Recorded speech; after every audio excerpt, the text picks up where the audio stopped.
All right, so we wrapped up Brian's rotating assembly. We got the pistons in. I unfortunately did not get the footage I wanted to get of us putting the pistons in. We were having too much of a good time and hurried up and slapped that together. You'll notice we pulled the cam towers off of the head. We are now working on the head. We are lapping the valves. Yes, you'll notice some of the valves are in there. I'm just trying to keep the valves in their place. So if we come around to this side, we can see, focus. The seats are in just okay condition. So what we do is we lap the valves, and the seats are in better condition after lapping the valves.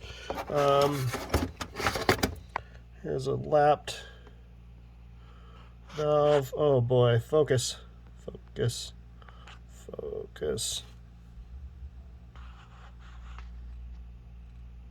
No focus. So you get the point. The valves get lapped.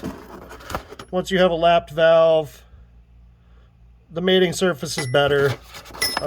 It's no cut, but it definitely helps some of that pitting. Yeah, don't mind that pitting. Just really trying to get this thing back on the road and running. Probably have another engine in store for this engine, or for this 240 anyway. So there's that. Yeah, that's a 6-cylinder.